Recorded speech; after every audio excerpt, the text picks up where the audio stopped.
বলতো রাতে বৃষ্টি হলে বিদ্যুৎ চমকায় কেন? স্যার এটা তো পানির মতো সহজ। বৃষ্টি বারবার টর্চ মেরে দেখে নেই কোথাও শুকনো আছে কিনা। তুই গতকাল স্কুলে আসিসনি কেন? স্যার আমার নানি মারা গিয়েছিল। আজ তোরে মেরে তোর পিঠে চাম তুলে নিব। দাঁড়া। এই নিয়ে তুই আটবার নানি মরার অজুহাত দেখাইলি। স্যার আমি কি করবো?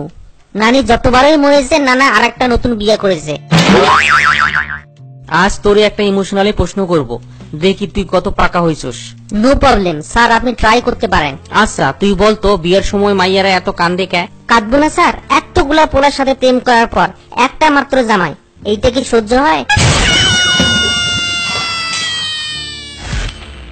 আচ্ছা বলতো তোর বাবার বয়স কত? স্যার আমার যত বছর বয়স বাবারও তো তত বছর বয়স। হারামজাদা, সেইটা আবার কি করে সম্ভব? স্যার আমার জন্মের পরেই তো উনি বাবা হয়েছেন।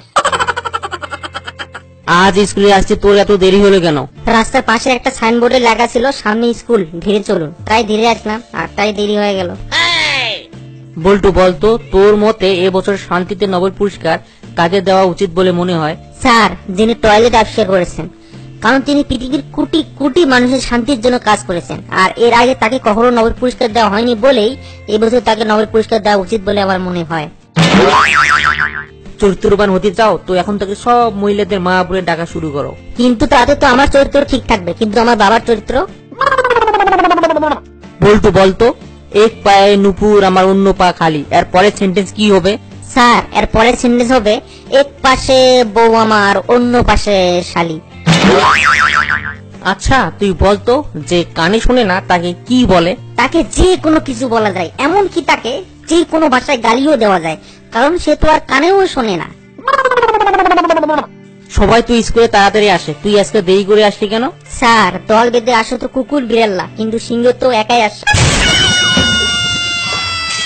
বল্টু বলতো ভাষা কাকে বলে? স্যার মনের ভাব প্রকাশ করাকে ভাষা বলে। একটা উদাহরণ দে দেখি। হারামজাদা আমাদের প্রতিদিন মানুষ ব্যথা লাগে না? কি বললি হারামজাদা? স্যার আমি উদাহরণ হিসেবে মনের ভাবটা প্রকাশ করলাম। বিদ্যুৎ হলো একটা সরকারি সম্পত্তি, তাই এর অপচয় করা কোনোভাবেই উচিত না। জি না স্যার, বিদ্যুৎ হলো আমার মামার সম্পত্তি। তোর মামার সম্পত্তি হইলো কেমনে? যখনই লোডশেডিং হয় আব্বা মামাকে গালি দিয়ে বলে শালা বিদ্যুৎ আবার চলে গেল। ভিডিওটি যদি আপনাদের একটুকু ভালো লেগে থাকে তাহলে অবশ্যই ভিডিওটিতে লাইক, কমেন্ট এবং শেয়ার করতে ভুলবেন না, এবং